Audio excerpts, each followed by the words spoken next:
l'attribut principal de Dieu, c'est la toute-puissance, ben on va dire que le véritable Dieu, c'est la mort. Donc Dieu est mort, ça se transforme en la mort est Dieu. Pensez par exemple à la façon dont on ne nomme même plus la mort. Ben, tenez, dans les lois actuelles, enfin les projets de loi, on parle de la fin de vie.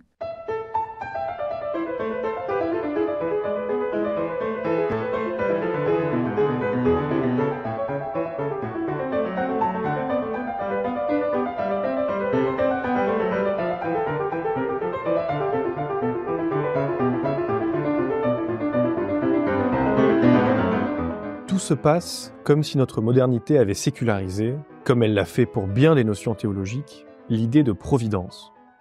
On sait par exemple qu'Adam Smith parle, dans 2 contextes différents, en morale puis en économie, d'une main invisible qui corrige les dégâts qu'auraient pu causer nos égoïsmes. Dans un registre beaucoup moins sympathique, on se souvient qu'Adolf Hitler aimait parler en public d'une entité qu'il appelait parfois le Tout-Puissant, ou, justement, la Providence, et qui aurait guidé celui qui se présentait comme guide Führer. Il n'entendait par là rien d'authentiquement religieux, ou en tout cas de biblique, mais une sorte de divinisation de la sélection naturelle, telle qu'elle se prolonge par le cours apparemment fortuit des événements, mais aussi par les efforts de la race des seigneurs pour éliminer les sous-hommes. Rémi Brague, bonjour. Bonjour. Vous êtes historien et philosophe. Vous avez écrit « À chacun selon ses besoins, petit traité d'économie divine ». Expliquez-nous pourquoi vous avez écrit cela.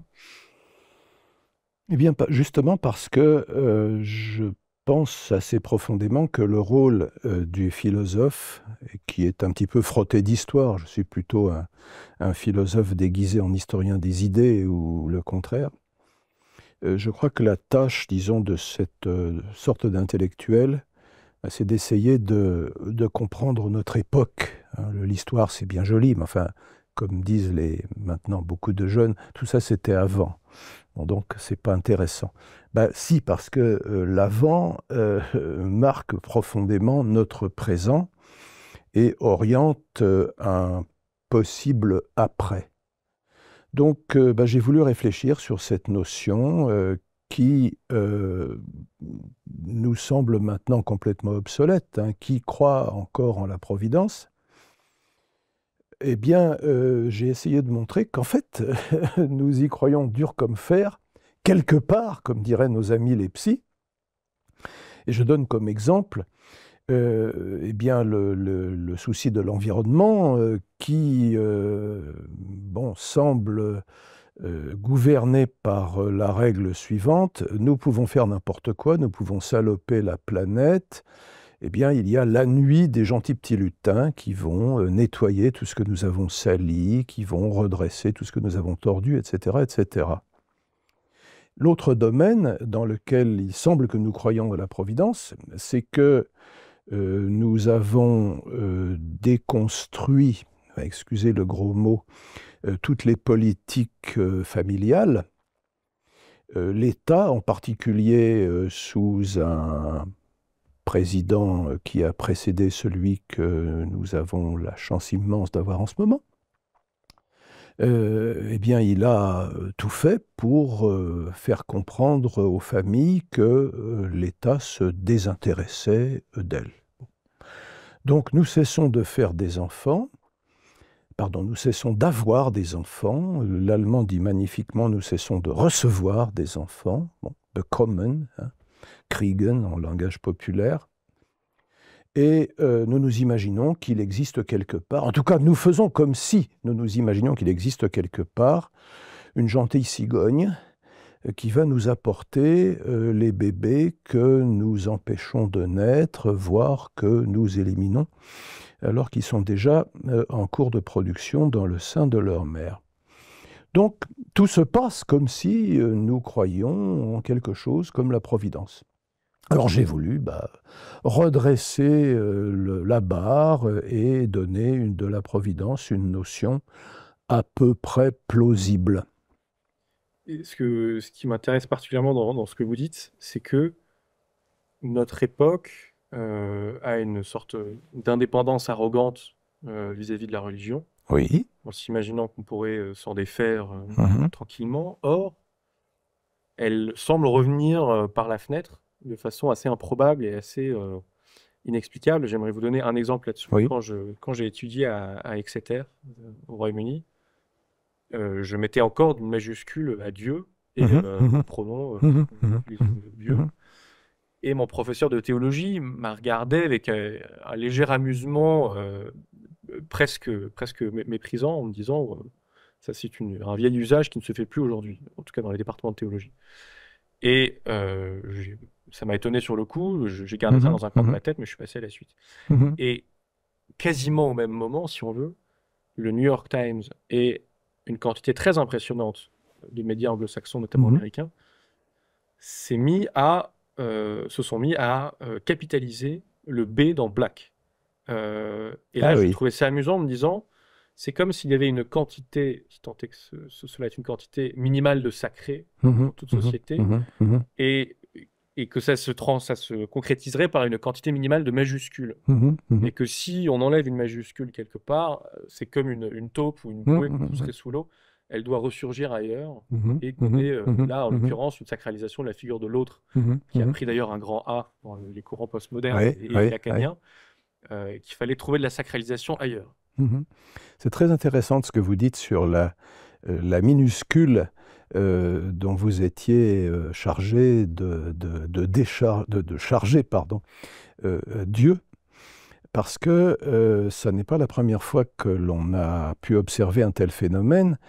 Juste après la révolution d'octobre, donc la révolution bolchevique, l'autre pas celle de février, eh bien, les autorités soviétiques, ou prétendument soviétiques, enfin bon, le Parti communiste de l'Union dite de la prétendue Union dite soviétique, ont dit que on pouvait continuer à utiliser des expressions toutes faites, comme grâce à Dieu, Dieu merci, bon, qui sont encore en français, mais il fallait écrire Bor avec une minuscule.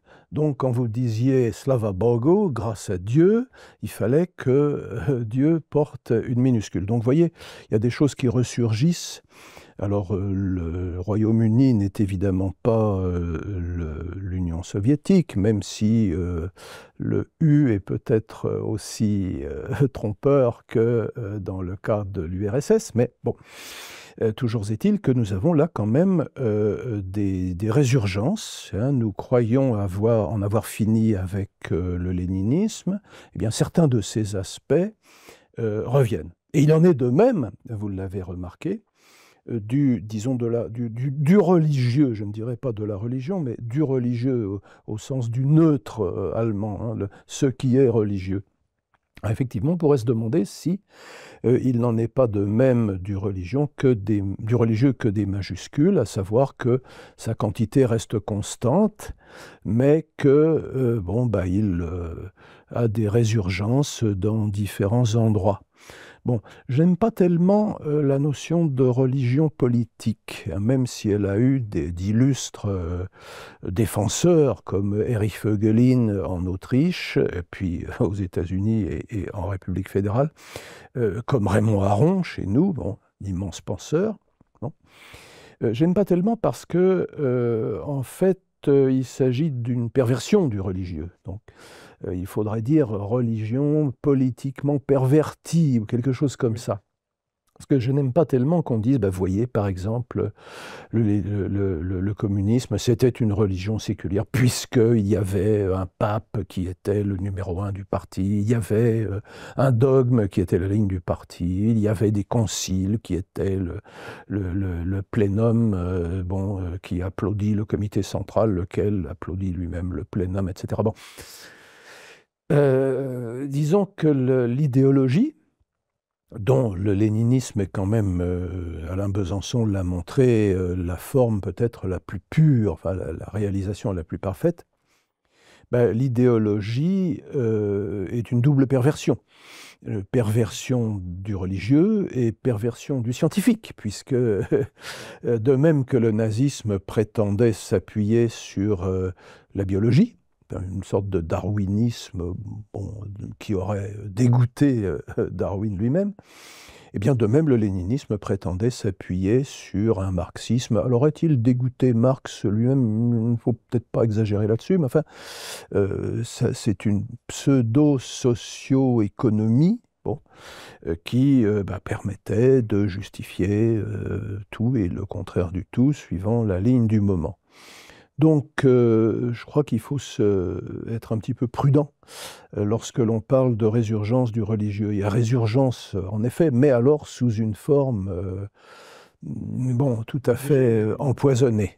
C'est ça, une distinction que je trouve pertinente, c'est si on part du principe que des formes de comportement religieux sont inéluctables quasiment de façon quantitative, il y a tout de même une distinction qui est à l'ancienne, si je puis dire, c'était assumé et explicite. Oui. Tandis que là, c'est plus sournois, plus indirect, moins assumé. Et d'ailleurs, n'importe quel courant d'idées, lorsqu'il est traité de religion, se sent insulté. Et je crois à juste titre, dans la mesure où le terme est toujours utilisé comme une insulte dans l'espace public. Si je veux insulter votre courant d'idées, de toutes mes forces, je vais le traiter de religion. Et je trouve que c'est en soi significatif de notre perception de la chose dans l'espace public. Oui, c'est tout à fait intéressant.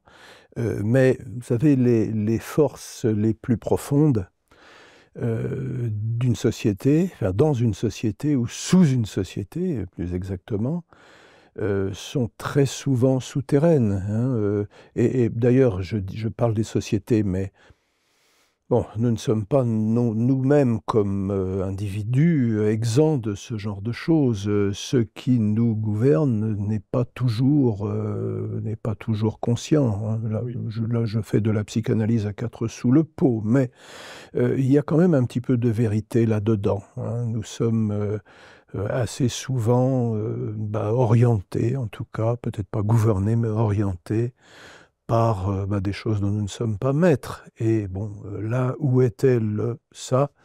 Le jeu doit advenir, disait notre ami Freud. Donc, c'est une tâche que chacun de nous doit affronter. Dans votre ouvrage sur la Providence, il y a une notion qui sert vraiment de fil rouge, en tout cas qui est omniprésent, c'est la notion de principe de subsidiarité. Oui, tout à fait. Et ce que je trouve intéressant, c'est que vous montrez, et c'est quasiment en soi une démonstration subsidiaire, à quel point ce principe s'applique harmonieusement à beaucoup de niveaux. Donc ça peut être... donc je donne une rapide définition, ensuite je vous laisse compléter. C'est l'idée que dans toute hiérarchie, l'échelon supérieur ne doit pas faire à la place de l'échelon inférieur ce qu'il est capable de faire lui-même. Et ce que je trouve intéressant, c'est que c'est un comportement qui est recommandé quand on s'occupe des deux extrémités de la vie. C'est-à-dire que quand on s'occupe d'un jeune enfant, on ne doit pas faire à sa place ce qu'il peut faire lui-même, parce qu'on l'empêche de développer des facultés. Et à l'inverse, dans la phase déclinante, disons, il ne faut pas faire à la place des personnes, notamment dans les EHPAD, ce qu'elles savent faire elles-mêmes, parce que là, on les déresponsabilise dans la durée. Et vous montrez que ce principe de subsidiarité s'applique, vous le projetez même si je puis dire, sur Dieu, sur les hommes, sur le niveau entre les deux, et même au niveau du comportement individuel, on pourrait dire. Écoutez, je n'avais pas pensé aux deux exemples que vous donnez, là, la puériculture et puis la gériatrie, quelque chose comme ça. Ça me semble tout à fait pertinent. Et pour enchaîner sur le problème du religieux que vous venez d'évoquer, il est clair que le principe de subsidiarité est, dans sa formulation première, d'origine religieuse, puisque, en fait, après, bien entendu, des préfigurations. Enfin, on peut toujours trouver des préfigurations. Hein. Bergson a parlé de l'illusion rétrospective. On trouve toujours des ancêtres aux idées actuelles. Mais ces idées n'ont pas été développées par les ancêtres, mais ne sont venues au jour que maintenant. C'est le pape Pie XI qui a défini pour la première fois le principe de subsidiarité que vous avez très bien résumé, à savoir une instance supérieure doit lâcher les baskets des instances inférieures si celles-ci sont capables de faire bien faire correctement ce qui est attendu d'elle. Il a dit ça, enfin, il a écrit ça même en 1931, dans un contexte tout à fait intéressant, puisque le fascisme italien, je parle de fascisme au sens strict du terme, pas cette espèce d'épouvantail dans lequel on met tout ce qui n'est pas d'extrême gauche, comme dans la propagande communiste et comme actuellement. Bon. Le fascisme italien avait pour principe tout pour l'État, tout par l'État. C'était une sorte de hegelianisme un peu généralisé et vulgarisé.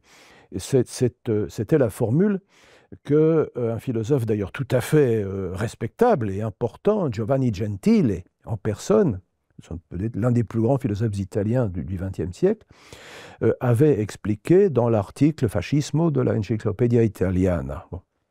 Il avait eu cette formule, tout par l'État, tout pour l'État, tout par l'État, tout par l'État.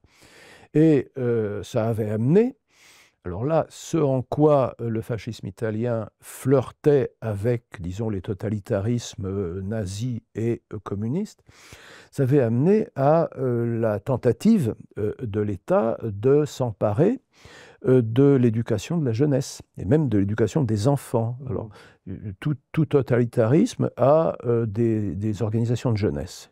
Bon, il y a les Hitlerjugend, il y avait Giovinezza Baliglia en Italie, bon, il y a des équivalents un petit peu partout.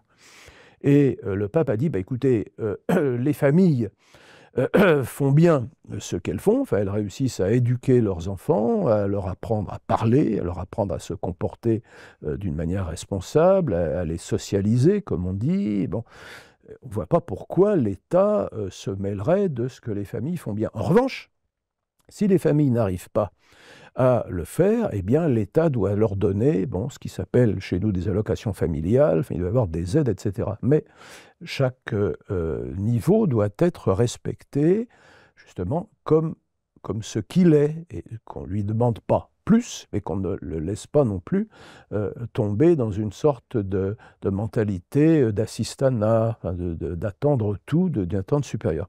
Eh bien, j'ai essayé de montrer que ce principe, donc, qui a été formulé par un pape pour la première fois, est en fait la règle générale du comportement de Dieu avec sa créature. C'est-à-dire ne pas l'infantiliser, lui donner tout ce dont elle a besoin à son niveau, donner au minéral ce qu'il lui faut, donner au végétal ce qu'il lui faut, donner à l'animal ce qu'il lui faut, et puis donner également à l'humain ce qu'il lui faut. Le problème de l'humain étant que c'est un petit peu plus compliqué, évidemment, de même que l'animal est plus compliqué que le végétal est plus compliqué que le minéral. Le problème de l'humain, c'est que sa liberté, qui est ce que Dieu, qui est lui-même suprême liberté, respecte au plus haut degré, cette liberté s'est trouvée paralysée. C'est ce que le dogme chrétien appelle le péché originel. Ce n'est pas une faute comme ça, c'est une paralysie, c'est un faux pas qui fait qu'on a du mal à se relever après, puisqu'on perd la force que l'on avait. Donc, dans le cas de l'humanité, Dieu est obligé, si je puis dire, pour être fidèle à lui-même, pour être fidèle à son essence qui est liberté et charité, d'intervenir. Et c'est ce que l'on appelle l'histoire du salut. Enfin, les théologiens disent économie du salut, peut-être plus volontiers, et qui consiste donc à réhabiliter. J'aime bien le mot espagnol rehabilitación. C'est la manière de dire. Vous savez, lorsque vous êtes blessé, que vous êtes, je sais pas, vous avez une jambe cassée, il faut que vous fassiez de la gymnastique. On a réhabilitation. Ils appellent ça réhabilitation. Non, on dit pas. Comment on dit déjà Rééducation. Rééducation. Voilà, rééducation. Réhabilitation, c'est-à-dire se rendre à nouveau capable habile. Oui. Voilà, vous comprenez. Redevenir habile. devenir habile, c'est ça. Bon, ben, c'est un petit peu ça que Dieu fait dans l'histoire du salut. Ce qui fait qu'il faut qu'il intervienne dans l'histoire, puisque nous sommes d'un être historique.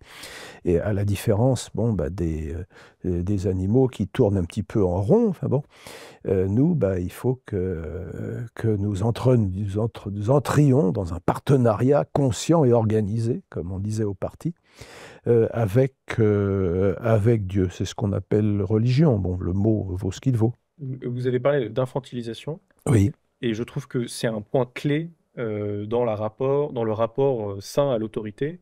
oui. Tocqueville, par exemple, parlait de l'État, Mhm. qui traitait le citoyen comme un enfant, mais il y a une distinction cruciale sur laquelle il insiste.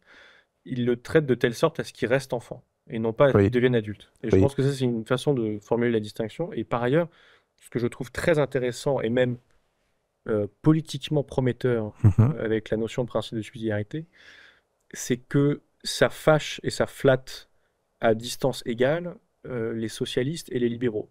Je m'explique.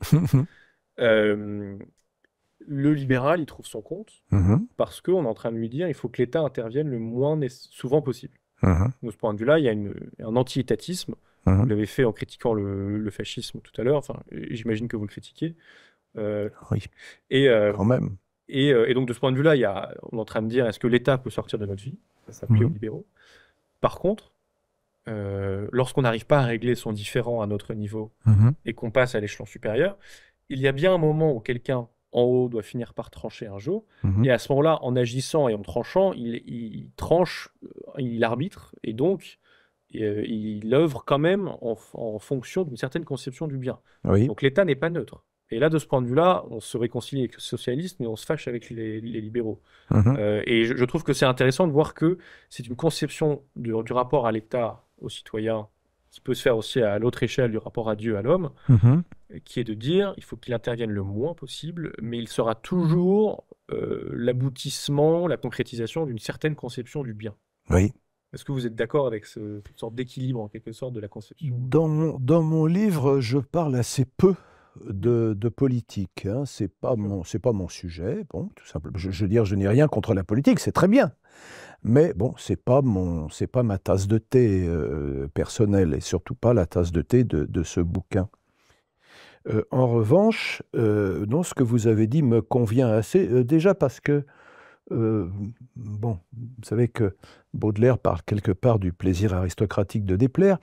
Et bon, si on réussit à fâcher à la fois les socialistes et les libéraux, déjà ça fait plaisir. Bon, ça fait plaisir. Et puis ça prouve peut-être que l'on a trouvé une manière de se faufiler entre deux écueils. Entre deux écueils. Mais bon, les instances supérieures ont des responsabilités, et elles doivent intervenir lorsque, justement, les instances inférieures se plantent. C'est un devoir pour elles d'intervenir, de le faire de manière intelligente, peut-on espérer, de manière efficace, et elles n'ont pas le droit de se défausser. Ce qui peut arriver. Bien sûr. Ce qui peut arriver. Et ça fait le pont avec un autre, me semble-t-il, fil rouge Oui. dans cet ouvrage, qui est la notion de liberté. Qu'est-ce que la liberté? On parlait du fait d'avoir une instance d'autorité qui s'appelle certes d'être au-dessus de ce qu'il y a en dessous, mais de l'aider à grandir, et non pas de Oui. le maintenir dans l'enfance, qui est la vraie distinction entre les différentes conceptions d'autorité dont on parlait là, sur le rapport à l'État, etc. La conception, me semble-t-il, largement partagée aujourd'hui qu'on a de la liberté, c'est une conception négative, au sens propre, qui est de dire Oui. une absence de contrainte. Oui. Moins j'ai de contraintes, plus je suis libre. Et le philosophe François-Xavier Bellamy, là-dessus, avait un argument dans son ouvrage Demeure que je trouvais intéressant, qui était que Thomas Hobbes, qui a appuyé cette conception de la liberté, échangeait par courriel, il avait une correspondance à ce moment-là avec, je crois, Galilée, si je ne dis pas de bêtises.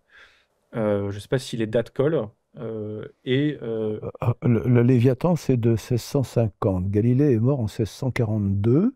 Donc oui, c'était contemporain. Hein. Oui.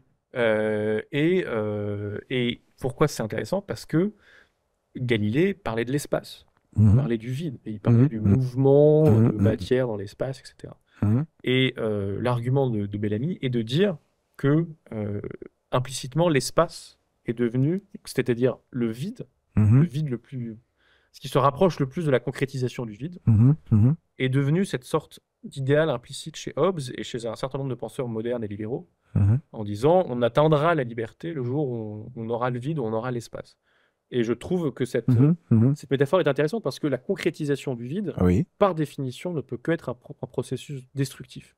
oui. Pour se rapprocher du vide, il faut détruire. Ben oui, Et la nature en a horreur. exactement. Et donc je trouvais ça intéressant dans votre ouvrage que vous esquissiez cette Oui. notion de liberté de façon plus positive. Donc, je vous Mhm. laisse Mhm. développer à ce sujet-là.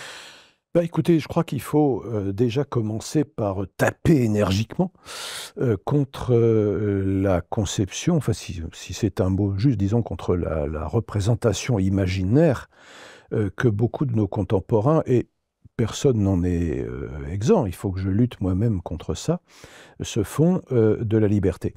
C'est une conception que j'ai appelée quelque part, je ne sais pas dans ce bouquin, mais c'est ailleurs, je ne sais même plus si c'est dans un livre ou si c'est dans un article ou quelque chose comme ça, j'ai appelé ça la liberté du taxi. Hein. En France et en Espagne, pas dans d'autres pays, lorsqu'un taxi voilà, n'a pas de client à bord, on dit qu'il est libre. Il y a même parfois une petite inscription, libre. Bon. Alors qu'est-ce que c'est qu'un taxi libre? C'est un taxi qui est vide, qui ne va nulle part et qui peut être pris à l'abordage par quiconque a le moyen de payer et de lui dire d'aller là où il veut.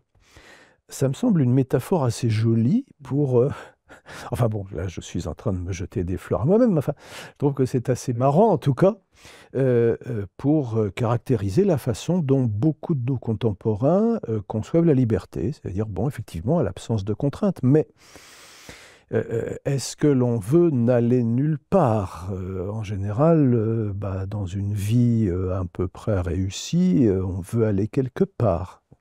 Et donc, il faut choisir où on va aller. Il faut avoir déjà de bonnes raisons de choisir une destination plutôt qu'une autre. Alors, bon, cette liberté-là me semble plus riche, plus intéressante que cette liberté vide qui est celle du taxi. Alors, je n'avais pas pensé à cette... je n'ai pas lu le livre de Bellamy, qui est un philosophe que je respecte, et dont l'action d'ailleurs au Parlement européen me semble tout à fait positive, enfin, ceci dit à part, hein, c'est dit à côté, mais ça me semble effectivement tout à fait astucieux. Hein. Il y a une recherche du vide, pourrait-on dire, alors que, bon, justement, la physique moderne montre que le vide existe. Bon.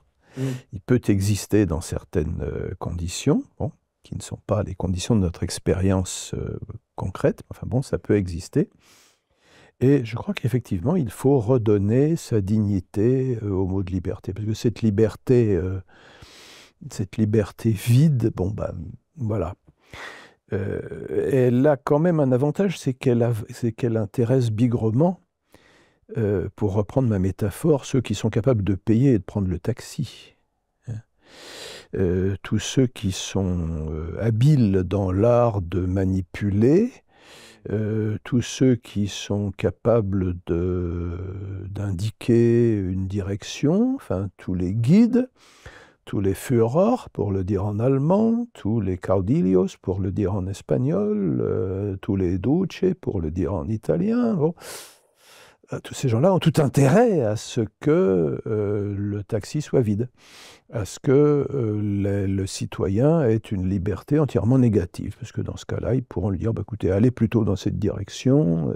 Mais les gens voilà. comprennent à l'envers, en fait, parce que les gens vont dire justement, l'État, dans cette conception de la liberté, est neutre, et ne dit pas où aller, Oui. et vous êtes en train de nous dire l'inverse. C'est-à-dire, en fait, c'est dans l'intérêt d'une figure d'autorité forte, d'un guide, Oui. d'avoir une liberté négative. Pourquoi? À l'intérieur de l'État, si vous voulez, qui effectivement se prétend neutre, Il peut y avoir des puissances, alors que ce soit des puissances économiques, des puissances idéologiques ou autres, je ne sais quoi, qui vont vous dire allez dans cette direction plutôt que dans telle autre. Sans que ce soit assumé. Bien entendu, En fait. bien entendu, bien entendu. Mais en ce qui concerne la liberté, je crois qu'il faut dire avec Lord Acton, qui ne pouvait pas être entièrement mauvais, puisqu'il était à moitié bavarois. Donc, l'autre moitié était britannique. Enfin bon, c'est pas trop mauvais non plus, mais il était bavarois essentiellement. Élève de Döllinger à l'université de Munich, donc quelqu'un de bien, disait que la liberté n'est pas un moyen, la liberté politique. Il disait liberty, c'est pas freedom, c'est liberty.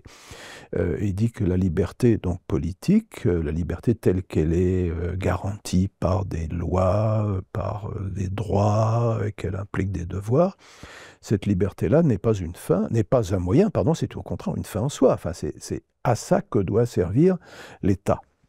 Mais évidemment, c'est une liberté qui n'est plus celle du taxi, mais qui est celle du, je dirais presque celle du ballon, qui monte lorsque on lui retire ses entraves, qui va rejoindre ce qu'Aristote, évidemment dans une physique tout à fait obsolète maintenant, appelait son lieu naturel. Oui. Bon. Nous sommes peut-être effectivement orientés par une nature, mais qui veut notre bien. Bon. Alors j'aimerais faire une analogie avec un autre de vos domaines de compétences, qui est celui du jeu vidéo. Alors, plus sérieusement, il y a eu une tendance dans l'industrie du jeu vidéo depuis quelques décennies, qui était de se diriger vers ce qu'ils appelaient, ce qu'on appelle encore des open world. Un jeu, on laisse les gens dans un paysage, on les laisse se débrouiller, il se passe des choses. Et certains ont poussé cette tendance jusqu'au bout de l'impasse. Là aussi, une pure horizontalité d'opportunités, de choix.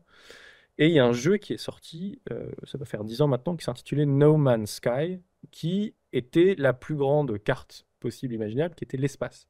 On revient encore à la métaphore de l'espace. Et il y a eu un enthousiasme très fort dans la promotion. Tout le monde se disait, j'ai hâte de pouvoir y jouer. C'est, rendez-vous compte, pour faire d'un côté à l'autre de la carte, il vous faudra tant d'heures, etc.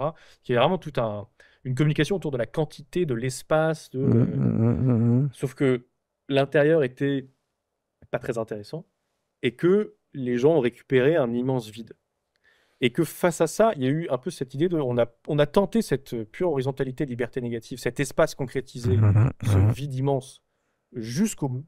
Et on en est revenu parce qu'en fait, c'était pas très intéressant. Et je trouvais ça drôle de voir ce même principe philosophique se concrétiser aussi dans le monde du jeu vidéo. Ensuite, d'autres sont allés proposer des narrations beaucoup plus verticales, où ça fonctionne par chapitre comme dans un livre. Il se passe ça, puis il se passe ça, etc. Et si l'histoire est bonne, si l'excellence est au rendez-vous, eh bien, c'est beaucoup plus intéressant qu'un pur vide horizontal dans lequel on peut picorer, butiner d'une planète à une autre où il ne se passe rien de particulier. Oui. Et je trouvais ça drôle de voir que cette vérité peut se concrétiser dans tous les domaines, en fait. Au même titre que si vous allez, il y a ça à Paris, des espèces de bars à salade dans lesquels vous avez à peu près 36 000 choix à mettre dans votre salade. Il n'y a pas forcément de cohérence dans votre salade. Les ingrédients ne sont pas forcément bons, mais vous avez le choix. Là, je ne vous impose rien. Il y a une pure horizontalité. Qui suis-je pour dire quelle salade vous devez prendre, etc. Versus un menu du jour qui vous est imposé, mais qui est excellent. Là, c'est beaucoup plus vertical, mais la liberté négative perd de vue la notion d'excellence, je trouve, parce qu'il y a une espèce d'amoralisme ou de relativisme qui êtes-vous pour dire que telle ou telle chose est excellente, et une pure fragmentation du choix est une bien meilleure offre pour vous que quelque chose d'excellent en soi. Là, on revient à l'idée de la liberté d'indifférence. C'est un terme technique, si vous voulez, de la philosophie. Lorsque justement, rien ne vous oblige rien ne vous incite à choisir telle chose plutôt que son contraire. Le fameux âne de Buridan est devenu proverbial, même si Buridan n'a jamais dit rien de tel. Enfin bon, peu importe. Le problème, c'est que c'est avec de la différence que l'on fait du sens. Ça, la linguistique nous le dit déjà. lorsque Saussure a déjà dit que le langage était un système de différence de sons combiné avec une différence d'idées. Donc ce qui est important, ça n'est pas le lien direct, si vous voulez, du signifiant au signifié, mais c'est le fait que tel signifiant se distingue de tel autre et renvoie à un signifié qui se distingue d'un autre signifié. Et Roman Jakobson, qui se plaçait dans le linguiste russo-tchéco-américano, enfin bon, personnage parfaitement cosmopolite et polyglotte, et bon, qui a beaucoup inspiré Lévi-Strauss, qui lui a pris d'ailleurs pas mal d'idées, y compris justement sur l'importance de la différence. Ce qui est important, ça n'est pas qu'un clan s'appelle le castor et qu'un autre clan s'appelle le lion. Le lion et le castor n'ont aucune importance. Mais ce qui est important, c'est que ça ne soit pas le même. Ça, Bergson l'avait d'ailleurs déjà dit avant lui, dans les deux sources. Bon, je reviens au vif du sujet. C'est avec de la différence qu'on fait du sens. Et le problème par exemple, d'un certain indifférentisme moral, un certain relativisme moral, c'est qu'il vous dit, c'est absolument égal que vous fassiez telle chose ou le contraire de telle chose. Bon, à première vue, ça a l'air tout à fait sympathique, puisque effectivement, on vous laisse choisir entre les 36 ingrédients de votre salade, sans vous imposer de prendre plutôt du maïs, plutôt du chou, plutôt... Non. Mais ça vous retire du sens. Regardez, la liberté, ce qu'on appelle la libération sexuelle, ce qui en fait est plutôt une libération de la sexualité, au sens où l'on parle d'une libération de l'énergie atomique. Bon. Je n'ai jamais pu voir le titre Sex and the City sans penser au projet Manhattan. C'est-à-dire, bon, voilà. Donc, on fait exploser les choses, on s'explose comme une bête, on s'éclate comme une bête, pardon, mais ça n'a plus de sens. Pourquoi je ferais ceci plutôt que telle autre chose? Pourquoi Donc, on perd un peu le sens, au sens, excusez la répétition, où le mot sens a plusieurs sens. C'est-à-dire que vous cessez de percevoir les choses avec les 5 sens, vous cessez d'avoir une direction, vous ne savez pas où aller, vous êtes dans cet espace neutre, indéfiniment ouvert et sans intérêt, finalement, dont vous avez parlé dans ce jeu que je ne connaissais pas. Je ne suis pas un grand fan des jeux vidéo, je dois bien avouer. Question de génération, bon, un vieux crouton, on ne s'intéresse pas tellement à ces choses-là. Bon, mais je crois que vous avez mis le doigt là sur quelque chose de tout à fait fondamental, c'est une crise du sens. Est-ce que peut-être une façon de formuler la distinction, c'est aujourd'hui on insiste sur la quantité de choix plutôt que sur la qualité du choix. La notion, c'est la disparition de la notion d'excellence. Oui. Que la question c'est est-ce que la salade est bonne ou pas? Oui. Est-ce que à quel point l'ai-je concocté moi-même en fait? Oui, parce qu'il faut surtout pas dire qu'une chose serait plutôt meilleure qu'une autre.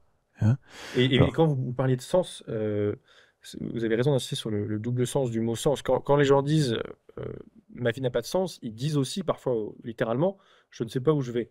Oui. Et c'est pour ça que la fameuse blague quel est le sens de la vie, c'est par là. Oui. Et en fait, empreinte d'une vraie sagesse qui est lorsque je sais la direction dans laquelle je vais, lorsque je connais ma finalité, à ce moment-là, le sens arrive automatiquement. Oui. Donc d'où l'importance, on voit ça dans tous les mouvements de développement personnel, de fixer des objectifs. Parce que une fois que vous avez l'objectif, votre perception, même au point de vue cognitif, zoom et se concentre sur ce point. Et vous ne voyez pas les choses non pertinentes et vous avancez. Vous pouvez même vérifier que vous avancez parce que désormais vous avez un point de référence, un objectif. Vous reculez ou vous avancez par rapport à cet objectif. Et là, vous avez du sens. Et en effet, il est bon de rappeler le double sens du mot sens en lui-même, à la fois la définition et la direction. Oui, c'est même un triple sens, puisqu'il y a aussi la perception. C'est vrai. Mais non, ce que je voulais dire, c'est que faute de ce que vous avez très bien dit, il y a un seul sens qui reste, c'est le sens du fleuve. Alors, je sais pas, alors, est-il long et tranquille? J'en sais rien. Il y a de toute façon un fleuve qui nous entraîne vers la mort. Hein. C'est le fameux Sein zum Tod de Heidegger, hein, l'être pour la mort. Enfin, on dit l'être en direction de la mort. Enfin, le fait que bon, nous n'avons pas ici de demeure permanente. Bon, et nous allons finir 6 pieds sous terre. Il faut savoir si c'est nous qui allons finir ou simplement notre corps. Bon, c'est une question que je laisse ici de côté. Mais je suis frappé par, et un petit peu pour revenir au thème religieux, par ce que j'appellerais, avec d'autres auteurs précédents, la divinisation de la mort. Hein. Je me suis amusé, alors pas dans le bouquin, mais ailleurs, et je ne sais plus trop, à essayer de dégager la logique implicite de la fameuse phrase de Nietzsche « Dieu est mort ». Phrase qui est plus ancienne que lui, bon, elle se trouve chez Hegel, bon, dans un autre contexte. Je laisse ça de côté. Bon. Qu'est-ce que ça veut dire, Dieu est mort? Bon, supposons que ça ait un sens. Dieu est mort, ben, ça veut dire que la mort s'est révélée plus forte que celui qui n'est que vie et qui ne fait que donner la vie, etc. Oui, donc la mort est plus forte que Dieu, puisque bon, Dieu lui-même a succombé, le Tout-Puissant a succombé à un Tout-Puissant encore plus puissant que lui, et qui serait la mort. Le Tout-Puissant, d'ailleurs, on a parlé de Hitler tout à l'heure, c'était une manière dont il désignait, en fait, la sélection naturelle. Hein, bon. Oui, alors si la mort est plus forte que Dieu, et si, en vertu d'une décision métaphysique séculaire, la caractéristique principale, enfin, l'attribut principal de Dieu, c'est la toute-puissance, ben on va dire que le véritable Dieu, c'est la mort. Donc Dieu est mort, ça se transforme en la mort est Dieu. Bon.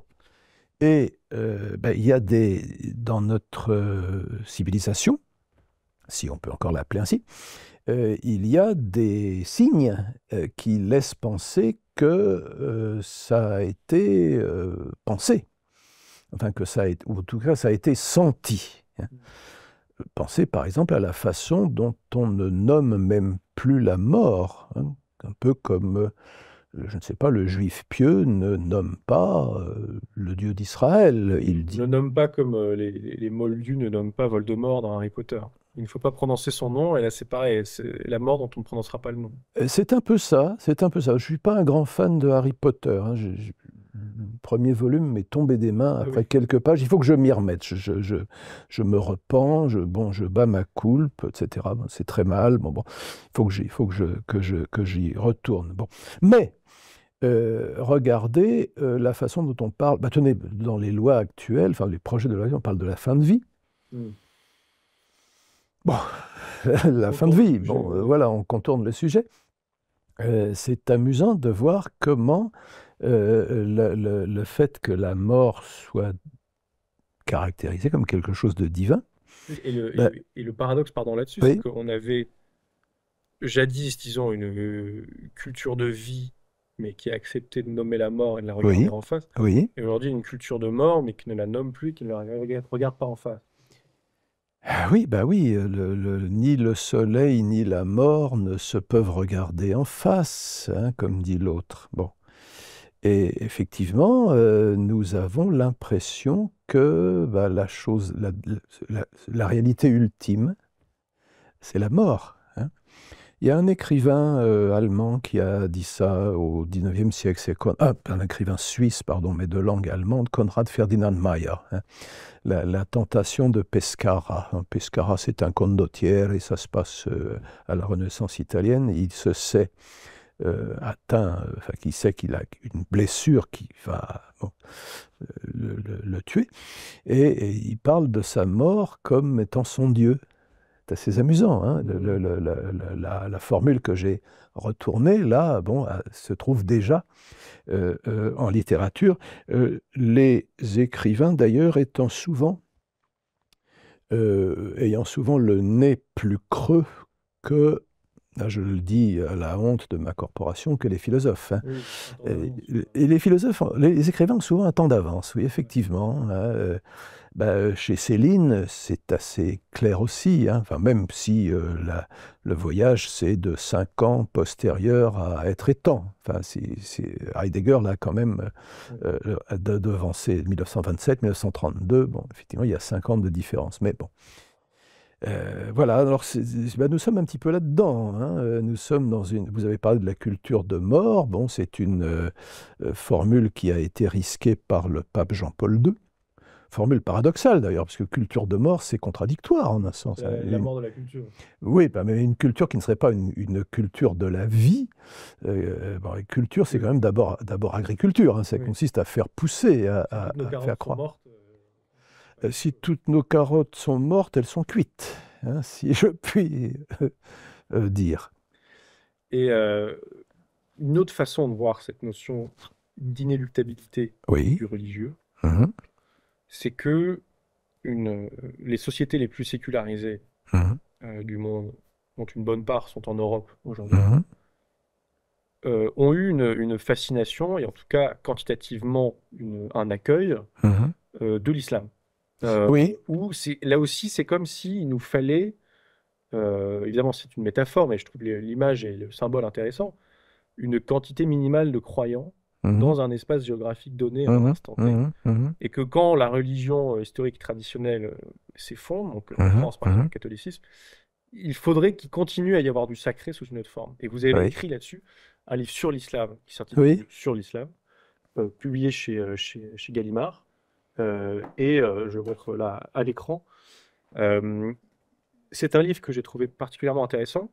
Et là aussi, s'il fallait parler de fil rouge, un fil rouge qui revient fréquemment dans cet ouvrage, c'est de dire, déjà, nous avons tous des lunettes chrétiennes, même si on ne pratique pas, sans le savoir. On ne peut pas les enlever. C'est très difficile. C'est comme des lentilles de contact qu'il faudra arriver à arracher. Et qu'on projette sur l'islam religion toutes sortes de perspectives, de catégories chrétiennes qu'on n'opère pas. Et ça peut nous pousser à faire un certain nombre d'erreurs d'analyse. Oui. Bah oui. Bon, là, on change un petit peu de sujet. Enfin, j'aimerais peut-être introduire une sorte de sas, si vous voulez. Et il est intéressant de voir que plus une société perd sa religion traditionnelle, adjectif que j'emploie sans nuance péjorative, hein, même si maintenant c'est plutôt le cas.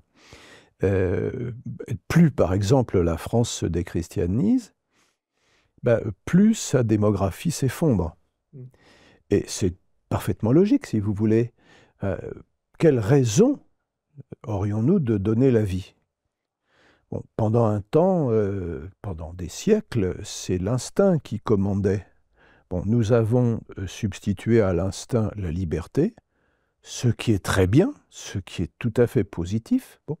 Mais si cette liberté n'a plus de raison de donner la vie, bon, si le seul avenir à long terme que nous puissions donner à nos enfants, c'est de finir dans un cercueil, bon, pourquoi la liberté, c'est l'absence de contrainte. L'enfant est par définition la contrainte ultime.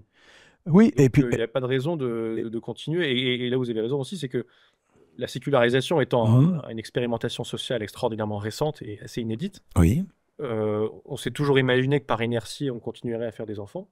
Et là, très récemment, vraiment depuis une décennie, peut-être deux, on s'est rendu compte que, manifestement, on n'est pas capable collectivement, au niveau national, civilisationnel, de faire des enfants sans religion. Et ça, c'est quand même une réalisation, une expérience spectaculaire. Ah oui, c'est une expérience tout à fait intéressante. Nous avons, nous sommes lancés comme ça, la tête baissée, dans une expérimentation qui va sans doute réussir, en ce sens que l'humanité va rater. L'expérience sera réussie, mais enfin bon, le dernier homme pourra avec satisfaction dire, vous voyez, j'avais raison, ça a marché. Il n'y aura Bon, personne auquel le il dire. n'y aura personne à qui le dire, évidemment, c'est le petit inconvénient. Bon, Ni devant ni en haut. ni devant ni en haut. En tout cas, la naissance, c'est une contrainte pour les parents. C'est aussi une contrainte pour l'enfant. Enfin, on ne lui a pas demandé son avis. C'est vrai. Hein.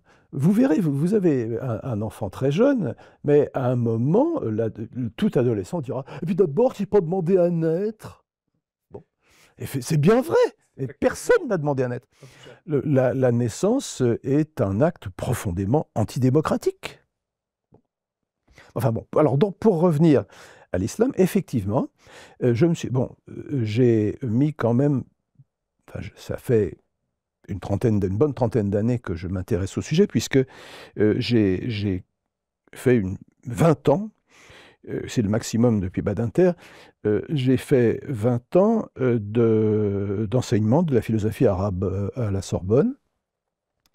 Ça m'a tout à fait intéressé, hein, bon, je trouvais ça bien, et il a fallu donc que je me familiarise un petit peu avec l'islam, même si les philosophes dont je me suis occupé, qui sont essentiellement les philosophes de tradition aristotélicienne, ce qu'on appelle les falasifa, hein, d'un mot arabe qui en fait est un mot grec, avaient avec la religion un rapport nuancé, ça allait du rejet pur et simple à une adhésion probablement sincère, bon, même s'il est difficile de sonder les reins et les cœurs.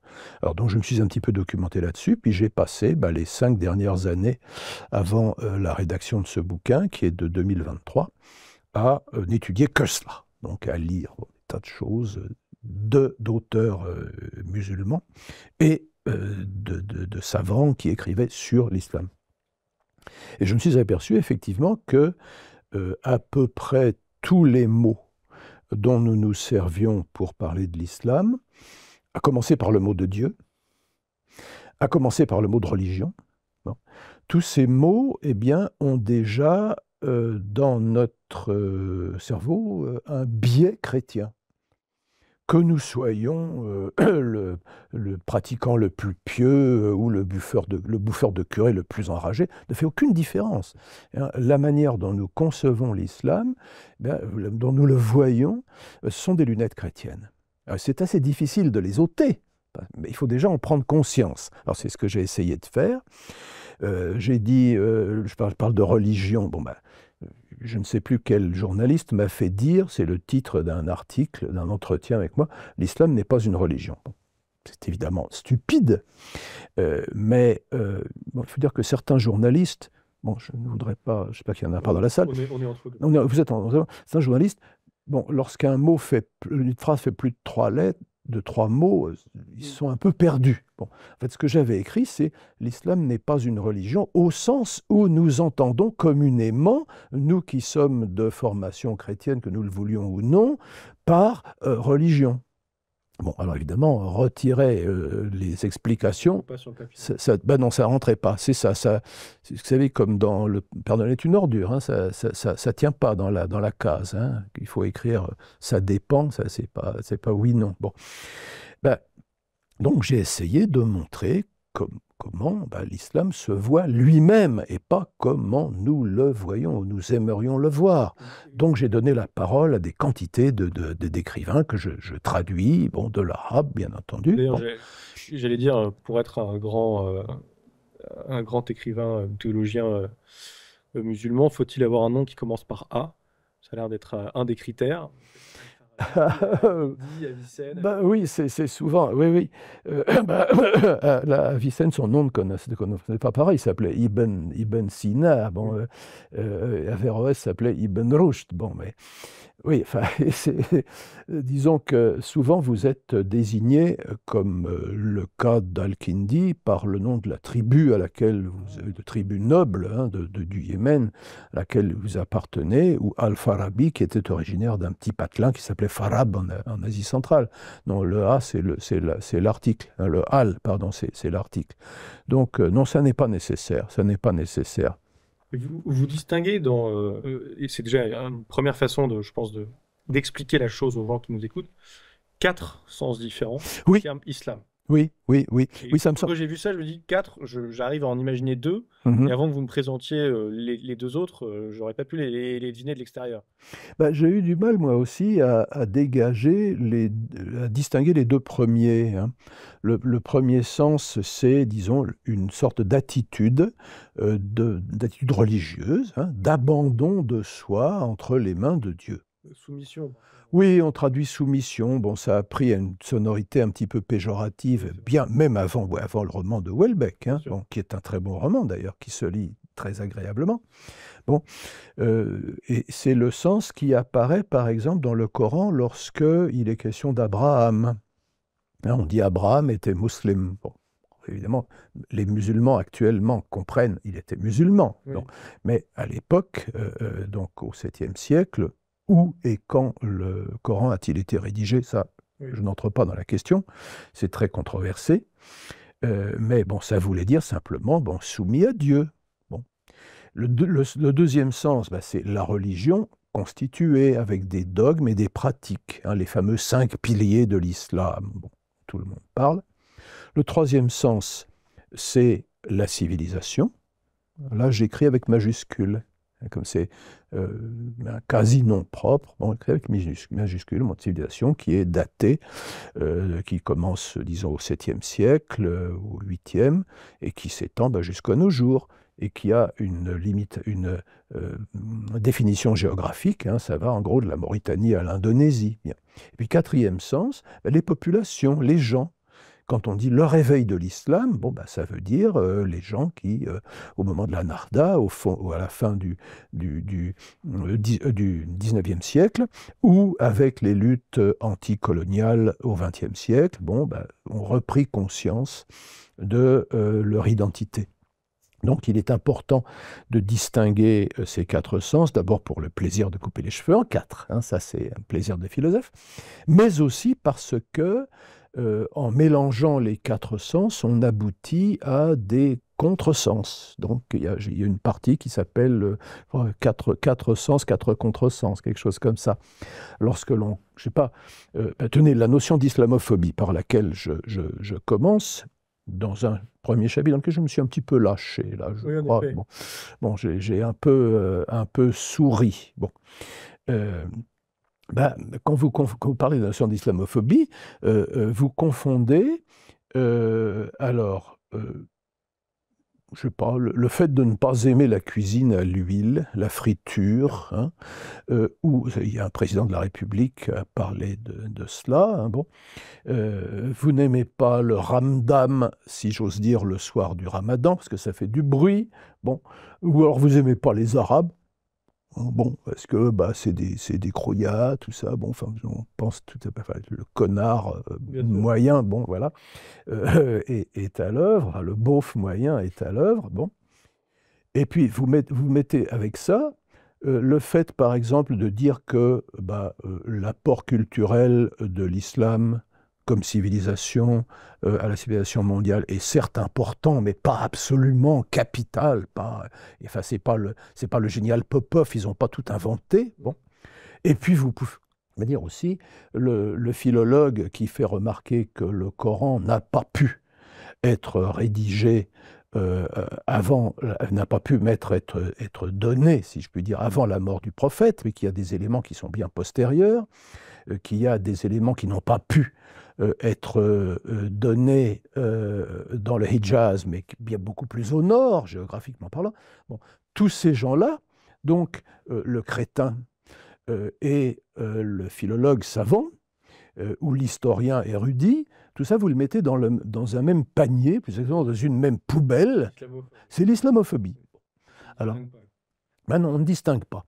Alors, autant le racisme contre les populations d'origine musulmane est stupide, est mauvais et en plus stupide, si je puis dire, autant les deux autres questions sont intéressantes et méritent d'être posées. Enfin, quel est l'apport exact de la civilisation islamique à la civilisation mondiale? Quelle est la nature exacte du livre saint de l'islam? Bon, ce sont des questions qui sont ouvertes.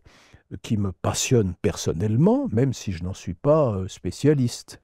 Vous savez, vous dites que vous avez travaillé sur question du monde arabo-musulman Oui, actuellement au sens large pendant 3 décennies oui, et que vous ne en prétendez pas spécialiste. Il y en a d'autres qui, pour faire un essai, prennent 3 semaines et ressortent avec plus de certitude. oui, 3 semaines, c'est long, dites donc, hein.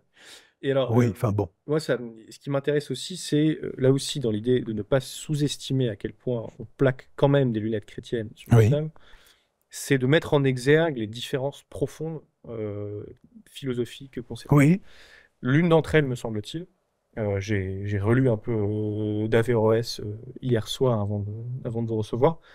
Il fait une métaphore à un moment entre ce qu'il appelle les chauves-souris et les aigles. oui, Les chauves-souris, c'est le peuple qui ne voit pas la lumière, oui, c'est aveugle. oui, oui, Je ne sais pas s'ils connaissaient la technique de l'ultrason qui rebondissait sur les yeux, mais oui, en tout cas, oui, ils ne oui. perçoivent pas grand-chose de cette perspective-là. Et les aigles qui, eux, voient la lumière, et ça, Oui, c'est les élites.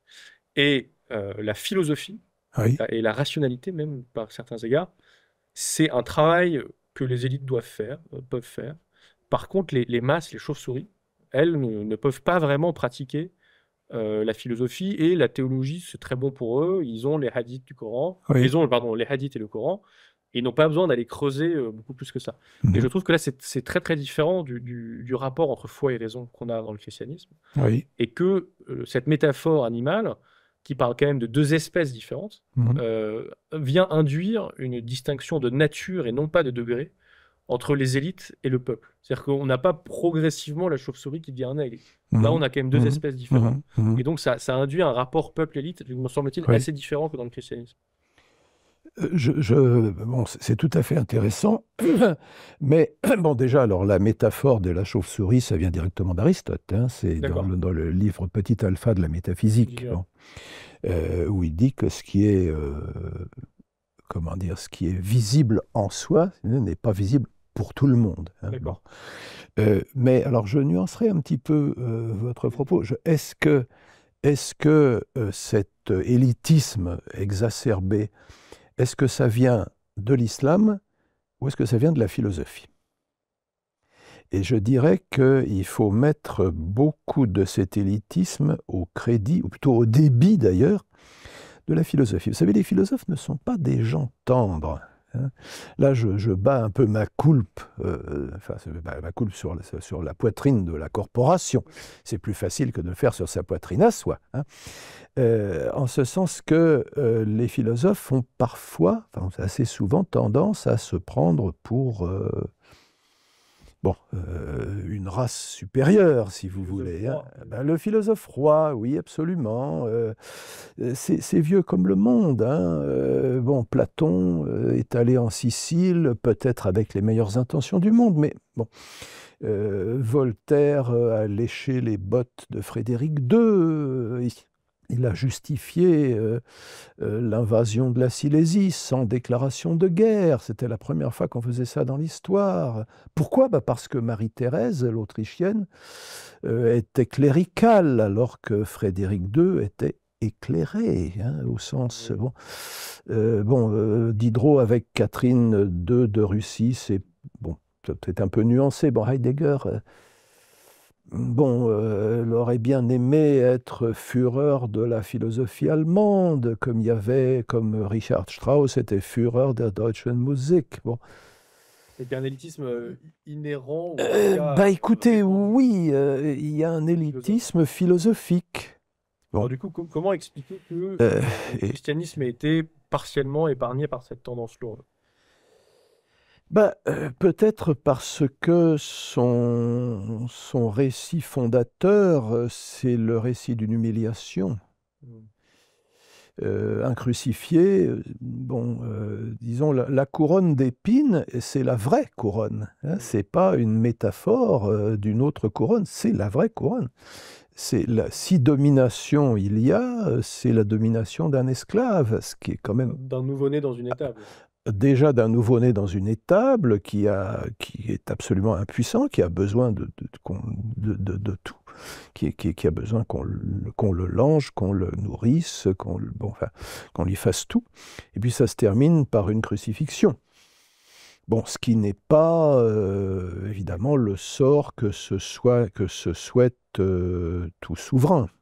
D'ailleurs, l'islam vient effacer d'une certaine façon la crucifixion en expliquant que le Christ, qui garde quand même le statut de prophète Oui, dans oui, l'islam, oui. aurait été subtilisé au dernier moment et que c'était un autre corps qui aurait été crucifié que le sien.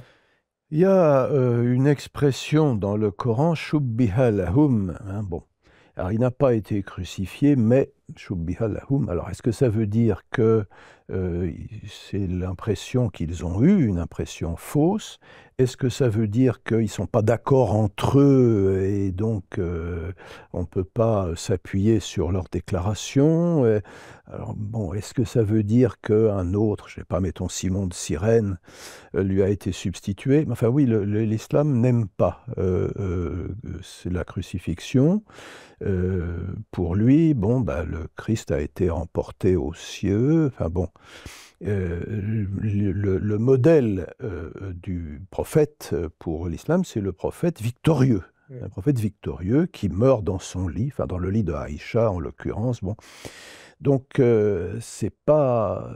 Il y a un modèle, si vous voulez, de ce qu'un prophète doit être, qui ne colle pas avec les récits évangéliques sur la crucifixion. D'où l'idée islamique, suivant lesquelles les écrits chrétiens, et d'ailleurs les écrits juifs, hein, l'évangile, al-Injil au singulier, et la Torah, al-Taura, ont été trafiqués par leurs porteurs, ce qui évidemment rend déjà impossible la notion de religion du livre, puisque enfin, les livres qui seraient entre les mains des juifs et des chrétiens sont des livres qui auraient été trafiqués, donc ce ne sont pas les livres qui ont été véritablement révélés. Et vous faites remarquer notamment que l'islam pose une perspective sur le christianisme Oui, qui est assez similaire à celle que le christianisme pose sur le judaïsme, dans la mesure où on se dit, nous sommes l'accomplissement oui, de la religion d'avant, oui, nous sommes un post-judaïsme, oui, et l'islam se dit, nous sommes un post-christianisme en quelque sorte. oui. Et donc, il y a un côté, ils n'ont pas su suivre ce qui est arrivé après et comprendre Oui. l'étape d'après. Oui, oui. Alors, c'est vrai donc que l'islam essaye de faire, enfin, veut faire envers les religions précédentes le coup que le christianisme aurait fait au judaïsme, avec cette différence que l'islam conçoit cela comme une abrogation.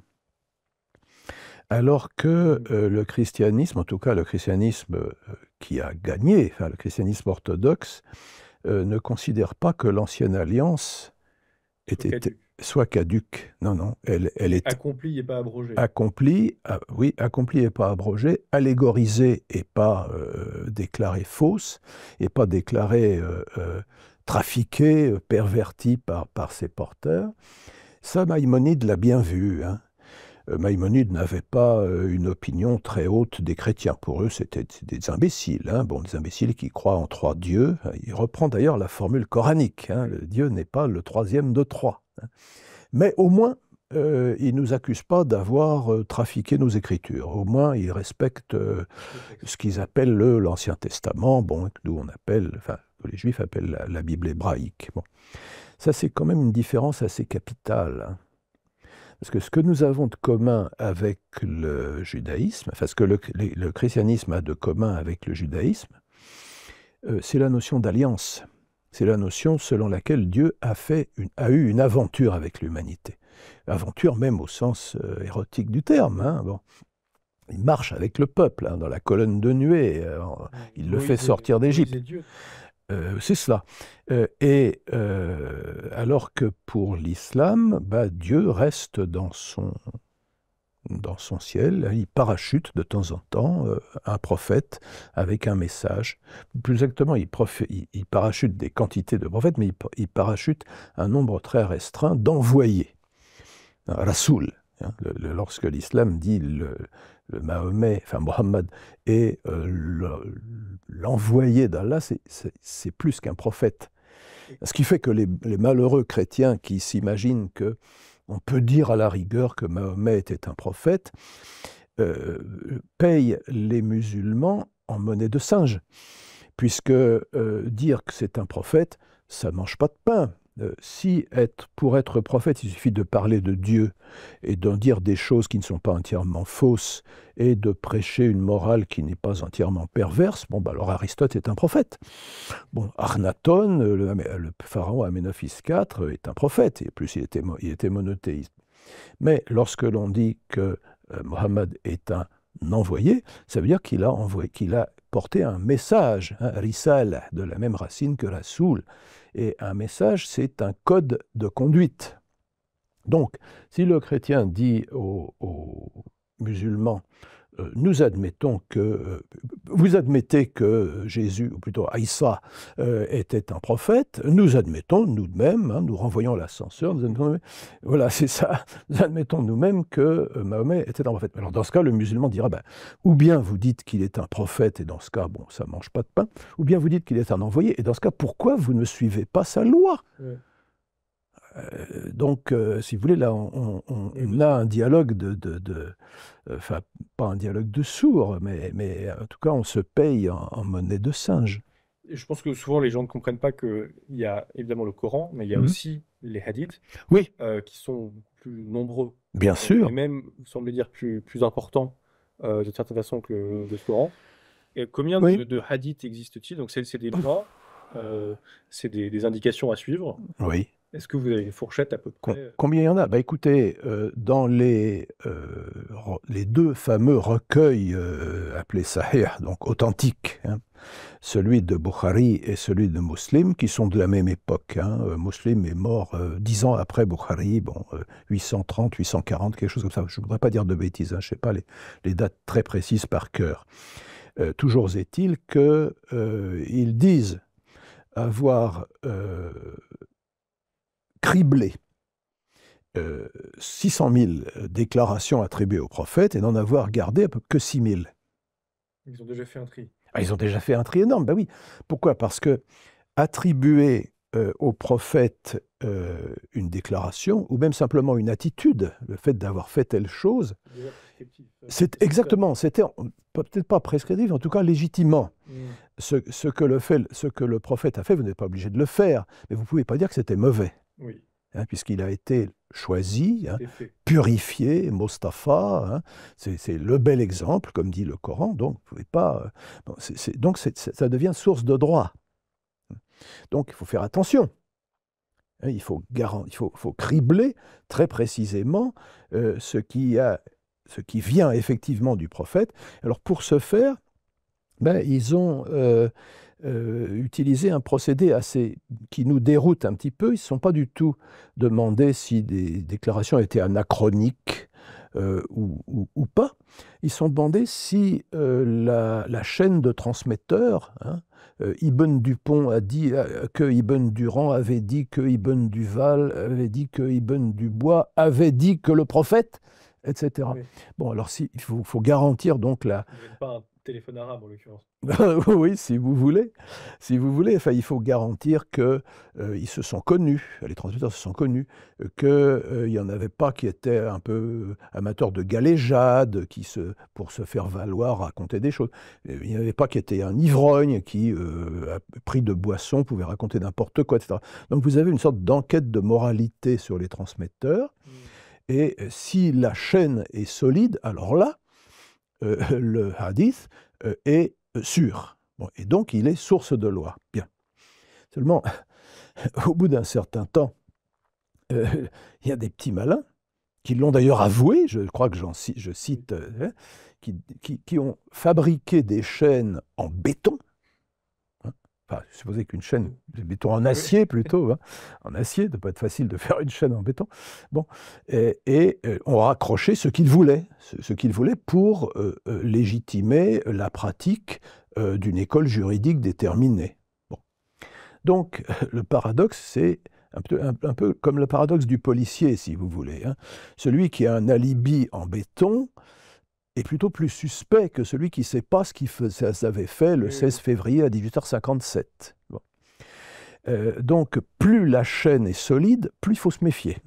Du coup, on a 6000 Oui, environ hadiths, oui, qui sont déjà que 1% du total oui, initial oui, oui. composé, Mhm.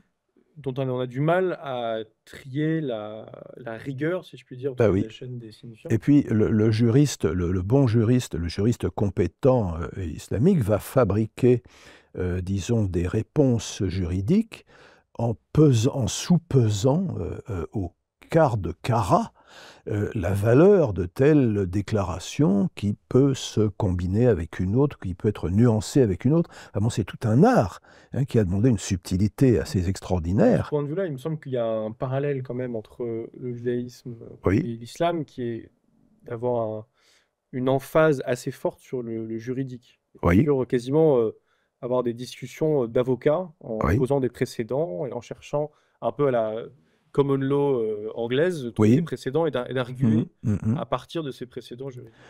Ça serait un peu bête de réduire ces deux religions à une religion de la loi.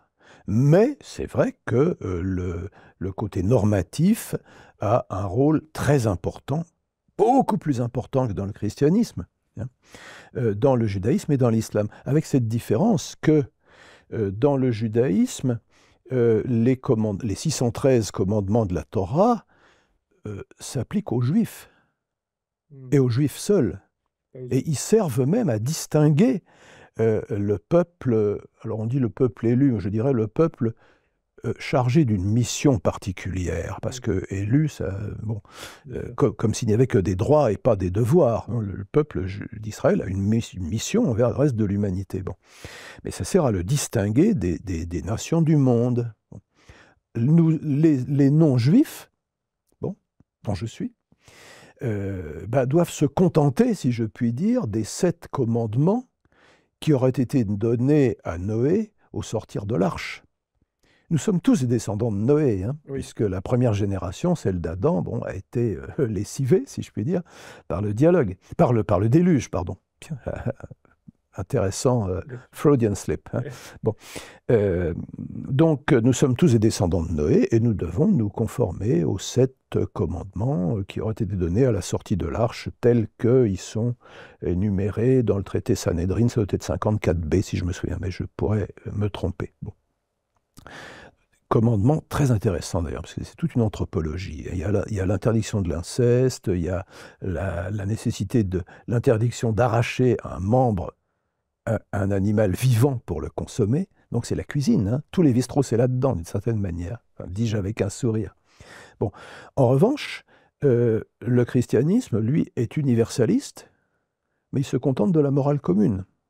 Un des grandes platitudes du décalogue. Pas tuer, pas voler, pas de faux témoignages, ne pas envier, ne pas commettre d'adultère. Enfin bon, disons, ce sans quoi une société ne peut pas survivre. Donc, mais alors l'islam, lui, combine, si je puis dire, l'universalisme du christianisme et appelons légalisme, si vous voulez, le légalisme juif. Hein. Oui. Le christianisme est universaliste mais non légaliste, le judaïsme est légaliste mais pas universaliste, l'islam est les deux. C'est intéressant. Et la raison pour laquelle je posais la question sur la quantité de hadith, on a parlé du décalogue, on a parlé des 7 commandements donnés après Noé. Pourquoi est-ce que la quantité est importante? Si vous avez 6000 ordres, normes, indications, qui vont de comment cuire votre viande, comment faire sécher votre linge, etc. Et les plus radicales, les plus citées souvent, donc comment battre votre femme, par exemple, en cas de faute. Quelle place reste-t-il, en dehors de ce quadrillage, pour une part de liberté individuelle? En principe, justement, aussi bien le judaïsme le plus rigoureux que l'islam, là aussi le plus rigoureux, entend pouvoir dire dans toute circonstance de la vie humaine ce qui plaît à Dieu. Donc déterminer ce qui est bien, la juste manière, vous avez parlé de choses, la juste manière de s'essuyer après avoir été aux toilettes. Oui, j'avais entendu parler de ça, en effet. Avec quelle main le faire? La gauche. La gauche, oui. Bon. Et vous avez, alors, avec une pierre éventuellement, vous n'avez pas de papier. Bon. Donc, laissons. Bon, on peut très bien rire de cela. Mais en fait, c'est une volonté de sanctification de la vie entière. Hein. Oui. Il ne faut pas prendre ça à la légère. Hein. Simplement, bon, bah, y a des religions qui pensent qu'il faut préciser tout cela, et d'autres, dont le christianisme, qui font, si je puis dire, confiance à la liberté de l'homme et à son intelligence pour choisir la bonne manière de alors, se nourrir, la bonne manière de se vêtir, la bonne manière de se laisser pousser les poils du visage ou d'ailleurs, bon, ou de les raser si l'on veut, etc. Bon, le christianisme fait confiance d'une certaine manière à l'initiative humaine. Mais c'est un peu la subsidiarité, encore une fois. Hein. Oui. Laisser faire là Oui. où on n'a pas à déresponsabiliser. Oui, là où on n'a pas besoin que, je sais pas, que Dieu sorte, que la voix divine sorte des nuages et tonne. Tu te brosseras les dents après chaque repas. Bon. Bien sûr. Non, on n'a pas besoin de ça. On a parlé de christianisme, on a parlé d'islam, Oui. restons pluralistes, Oui. parlons un peu plus de judaïsme. Oui. J'aimerais vous entendre sur un point. Ce qui me frappe, moi, des discussions avec mes amis juifs et d'analyse un peu de l'Ancien Testament, c'est à quel point ils ont, et moi ça me paraît étranger, intégré une logique de canot de sauvetage. Je m'explique, c'est-à-dire, à la fois dans l'Exode, ils ont eu raison de quitter l'Égypte. Heureusement qu'ils avaient là un canot de sauvetage ou un baluchon, si on veut, plus ou moins prêt. Historiquement, ils ont bien eu raison de laisser la clé dans le moteur pour pouvoir fuir quand la situation se corsait. Il y a une blague juive d'ailleurs qui est de dire qu'est-ce qu'un... Enfin, le sort différent du juif optimiste et du juif pessimiste en Allemagne dans les années 30. Donc, il y en a un qui finit à Auschwitz, l'autre qui finit aux US. Celui qui a eu raison celui qui a été pessimiste a eu raison de l'être, a eu raison de préparer le canot de sauvetage et de se jeter dans le bateau. Et cette logique du canot de sauvetage se concrétise même dans le rituel, dans lequel ils mangent du pain sans levain rapidement. La Pâque, oui. La Pâque. La Pâque, pardon. Manger debout, Exactement. avec la ceinture qui relève la robe que l'on portait et qui permet de marcher. Oui. Et puis le bâton à la main. Exactement. Et cette logique du baluchon, si on veut, je n'arrivais pas à la comprendre avant de creuser un peu le sujet et de comprendre d'où ça venait et pourquoi ils réfléchissaient comme ça. Oui. Bah, écoutez, oui, effectivement, c'est une... vous avez parlé d'un canot de sauvetage, moi je parlerai d'une arche. Oui. Hein, bon, ça commence par l'arche de Noé. Alors bon, l'histoire du judaïsme, effectivement, et d'ailleurs, c'est amusant parce que le passage sur l'arche de Noé contient des échos, des échos évidemment projetés en arrière, puisque bon, du temple. Le temple est lui aussi une sorte d'arche qui permet de maintenir un rapport à Dieu dans un monde qui est hostile, hein, dans un monde hostile. La barque de Saint-Pierre oui. est aussi une métaphore de l'Église et du temple. Oui, tout à fait. Tout à fait. Bah oui, l'idée quand même, suivant laquelle nous ne sommes pas, comment dire, totalement chez nous, dans le monde. Hein. Nous sommes un peu sur le départ. Voilà. Alors, effectivement, le rite de la Pâque, auquel j'ai pensé à manger en hâte, parce que, bon, il faut... C'est pas ce qui...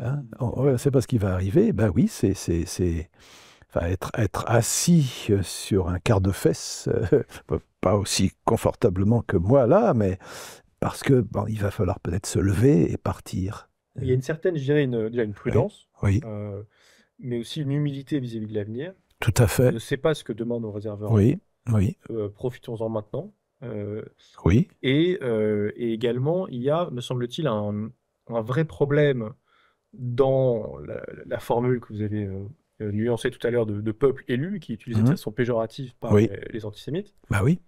qui est que, si on reprend l'Exode une nouvelle fois, Mhm. ce peuple élu, si on veut, a passé son temps dans l'Exode à décevoir le Dieu qui venait de les sauver de façon Oui. très visible et Mhm. ostensible Mhm.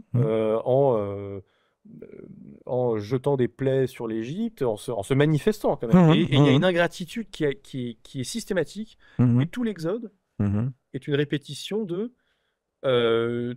Dieu qui vient sauver son peuple, le peuple qui devient rapidement ingrat, et on retourne à la case 1. Et donc de ce point de vue-là, c'est pas un peuple que Dieu a choisi en disant vous avez tout bien fait, c'est un peuple que Dieu passe son temps à chastise, diraient les Anglais, ou en tout cas à reprendre en main.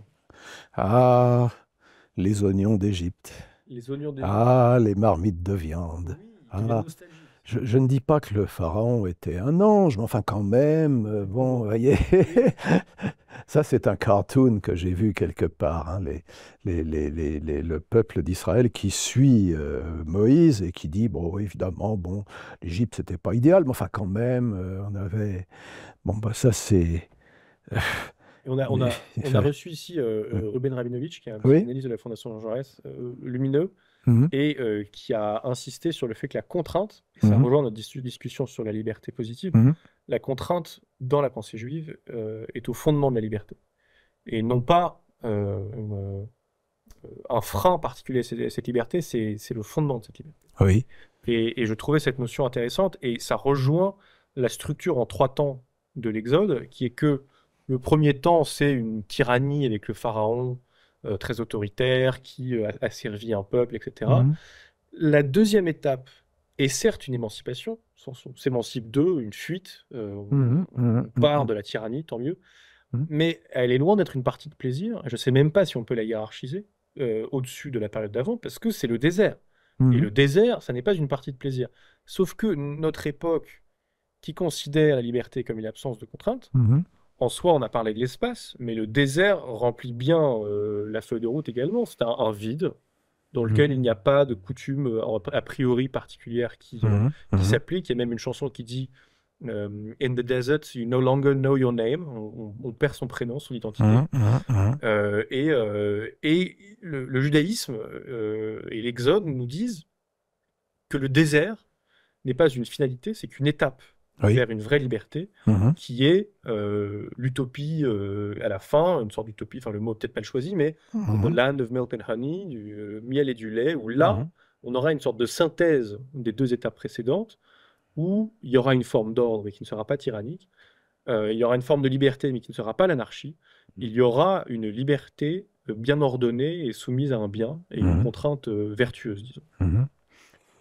Maïmonide se pose la question de savoir pourquoi, au lieu de mener directement le peuple d'Égypte, la captivité de l'ergastule, de la maison des esclaves, comme le dit l'Exode, Exode chapitre 20,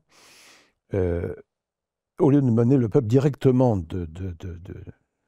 d'Égypte en Terre Sainte, Israël, comme on voudra dire, ou Palestine, comme on voudra dire, bon. Pourquoi ces 40 ans dans le désert?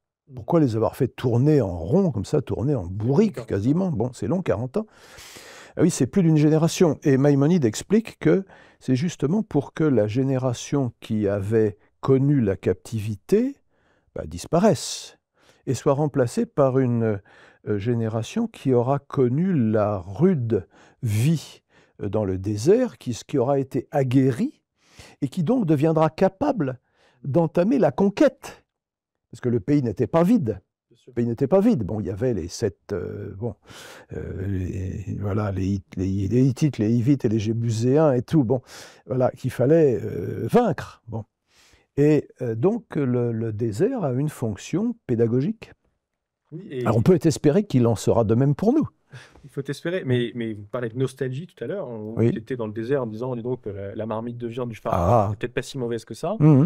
Et je trouve que c'est une leçon saisissante à prendre en compte pour notre époque, qui est dans le désert dans lequel nous sommes, désert de sens, désert moral, la nostalgie, ou en tout cas un désir vers un ordre beaucoup plus autoritaire et radical, se fait sentir. Oui. Donc, disons que c'est dans le désert que le pharaon devient séduisant. Oui. C'est sous le joug du pharaon que le désert devient séduisant. Mhm. Et pourtant, ce sont deux excès symétriques, si on veut, ou en tout cas, ceux qui font l'éloge du désert au nom de l'anti-pharaonisme font le jeu du pharaon et d'un autoritarisme politique fort. Et beaucoup de... Il y a un psychanalyste, par exemple, Charles Mellman ou Mellman, je sais pas comment. Que j'ai connu, oui. Ah, bon. Lui, dans L'homme sans gravité, Mhm. qui est une sorte d'un peu de psychanalyse de 68 et de ses conséquences sur Mhm. Mhm. le monde, Mhm. note un peu la possibilité d'un fascisme au sens propre, volontaire, qui partirait de la base, Oui. et une soif d'ordre très forte. C'est également une analyse que fait Ruben Rabinovitch, dont je vous parlais, Mhm. sur l'après-wokisme, en disant il y aura peut-être une telle fragmentation, un tel désordre et un tel bordel, pour prendre la conception populaire des choses. Mhm. On est où là? C'est quoi ce bordel? C'est un peu la façon dont Mhm. les Mhm. générations d'au-dessus et la mienne en partie réagissent à ça. Et donc, qui est un grand désir pour quelqu'un qui vienne siffler la fin de la récré, Oui. en enlevant les formes, en balayant l'état de droit, en balayant la démocratie, en balayant plein de petites choses qui seront, pour reprendre la formule de Finkielkraut, des cailloux qui retirent de leurs souliers pour avancer plus vite, comme l'exactitude, qui en est une. Faisons ça rapidement, brutalement, tout ce qui peut nous sortir du désert, on prend. Mhm. Et que notre époque ne comprend pas qu'on est en train d'accentuer le désir pour une verticalité potentiellement écrasante et tyrannique. Oui. Bah, écoutez, c'est très profond ce que vous dites et c'est très d'actualité. Oui. Terriblement d'actualité, je dirais. Bah, écoutez, essayons de ne pas oublier que, alors, le désert a une fonction pédagogique qui est de nous préparer à habiter la terre. Bon, nous n'avons peut-être pas de Hittites, de Hivites et de Jébuséens à expulser, mais nous avons nos propres Hittites, nos propres Hivites, nos propres Jébuséens à maintenir, à tenir en respect. Hein, bon, exactement, à remettre à leur place. Bon. Et, mais l'essentiel, donc, c'est de retrouver un moyen nouveau d'habiter cette terre qui nous a peut-être été promise, en tout cas dans laquelle nous avons des responsabilités. Alors, puisse l'expérience du désert que nous traversons nous permettre d'éviter, alors effectivement, ce que vous appelez la nostalgie, donc le retour en arrière,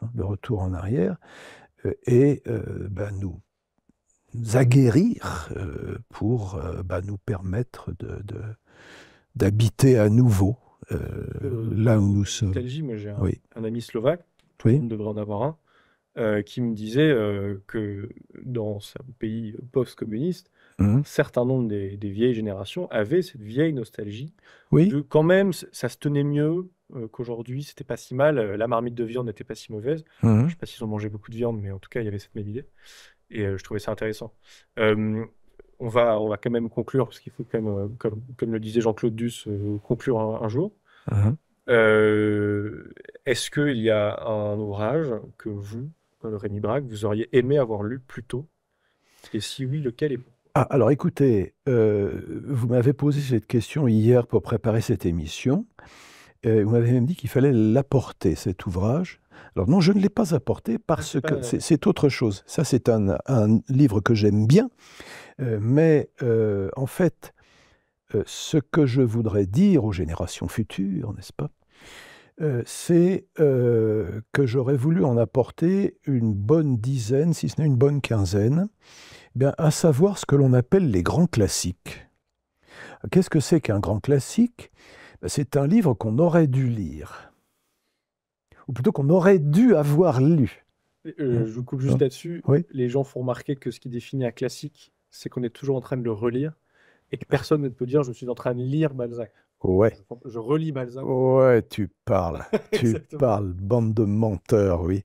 Enfin bon, chez les universitaires, c'est comme ça. Un universitaire ne lit jamais, il relit. Je relisais l'autre soir, n'est-ce pas?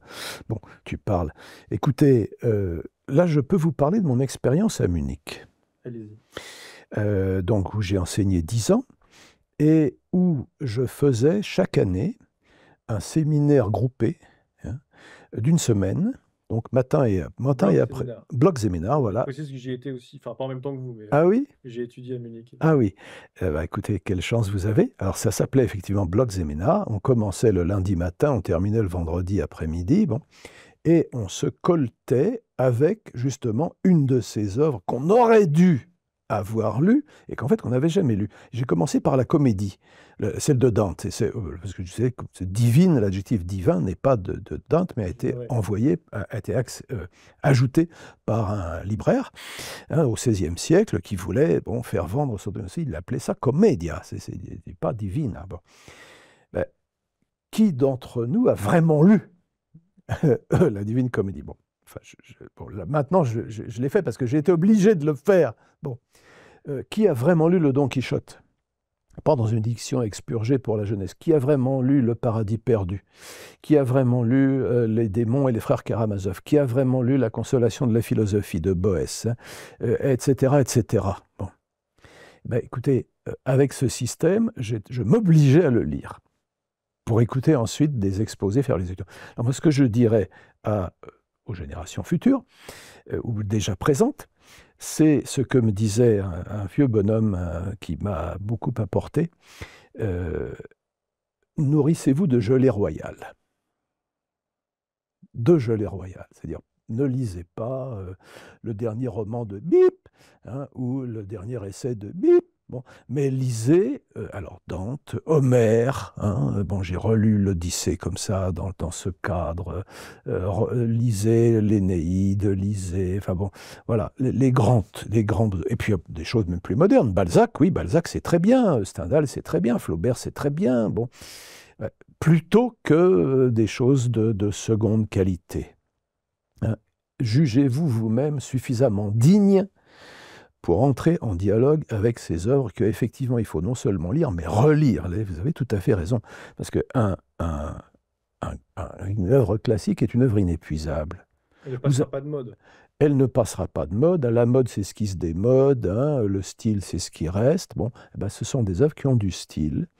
Et effectivement, chaque fois que vous les relisez, aux différents âges de la vie, vous y trouverez de nouvelles choses. Et c'est ça qui va vous apprendre ce que c'est l'homme. C'est pas des traités de sociologie, c'est pas des traités de psychologie. J'ai rien contre les sociologues, encore moins contre les psychologues, puisque j'ai une fille qui fait ce métier, et une belle fille qui fait quelque chose de tout à fait approchant. Bon. Mais lisez la littérature, lisez la grande littérature. Bon. Alors, le livre que j'ai apporté, c'est celui-là. Alors, il en existe une traduction française excellente que j'ai à la maison, faite par Irène Fernandez, qui est la meilleure connaisseuse de C.S. Lewis qui soit. Simplement, je ne l'ai pas retrouvée parce qu'il y a un foutoir épouvantable dans mes bouquins. Je ne sais plus où les mettre. Bon. Mais alors ça, c'est un livre qui a été écrit en 1943 et qui parle du transhumanisme. Bien avant que c'était rendu, peut-être pas possible, mais en tout cas imaginable, par les progrès de l'informatique et de la biologie. C'est une... Alors le titre est absolument... L'abolition de l'homme, oui, la traduction très littérale. Alors c'est très anglais comme titre. L'abolition de l'homme. Ou réflexion sur l'éducation. En se référant tout particulièrement à l'enseignement d'anglais dans les lycées. Je précise pour ceux qui ne connaissent pas que C.S. Lewis, c'est également l'auteur de Narnia. Alors, c'est l'auteur de Narnia, oui. Il a écrit je suis un fan des trois dimensions de son œuvre. Son œuvre de critique littéraire, parce que c'était un scholar, un érudit qui a enseigné d'abord à Oxford, puis à Cambridge. Bon. Donc, un savant, si vous voulez, dont les œuvres restent encore, des classiques, si je puis me répéter. De l'apologétique, disons des choses sur de la théologie populaire, pour dire, et puis des romans, dont certains sont vraiment excellents. Till We Have Faces, ça a été traduit comme Un visage pour l'éternité. Bon. Ça vaut ce que ça vaut. Voilà, je veux dire, la traduction du titre vaut ce que ça vaut, mais le roman est très remarquable. Il y a une trilogie cosmique qui commence sur Mars, se continue sur Vénus et se termine sur la Terre. Bon, c'est tout à fait remarquable aussi. Et le troisième volume de cette trilogie, d'ailleurs, est un peu la version romancée des idées qui sont là-dedans. Ah, d'accord. Mais la traduction française, donc, est publiée chez Ad Solem, une petite édition genevoise. Elle est excellente. Et il y a une préface remarquable. Simplement, j'ai trouvé l'original anglais dans la bibliothèque, l'autre, je ne l'ai pas trouvé. Et voilà. Une analyse que C.S. Lewis fait, oui. que j'ai trouvée puissante et qui m'a beaucoup aidé, c'est qu'il dit que beaucoup de chrétiens qui disent Dieu est amour, souvent dans une optique de mettre de côté toute notion de jugement et même dans certains cas toute notion de bien et de mal, dans une sorte de compassion un peu mielleuse qui détruit les distinctions. Il dit, en fait, quand ils le disent, il faut le comprendre à l'envers, ils sont en train de dire amour et Dieu, et de hiérarchiser une certaine conception de l'amour et d'en faire leur Dieu. On disait que Dieu était inévitable, et quand on dit Dieu est mort, on revient à dire la mort est Dieu. Lui, il fait le même raisonnement. Et j'y ai pensé il y a quelque temps, lorsque je suis tombé sur un article anglais qui s'intitulait « God has no gender ». Dieu n'a pas de genre. Où là, je me suis dit qu'il fallait appliquer la recette de C.S. Lewis, renverser la chose, et qu'en fait, c'était le sans-genrisme, la fluidité de genre qui était divinisée. Donc c'est pour montrer comment, dans la vie quotidienne, les analyses de Lewis peuvent aider à comprendre le monde. Elles sont incroyablement pertinentes. Rémi Brague, merci infiniment. Je vous en prie, c'est moi qui... C'était passionnant. Bon, merci de votre invitation.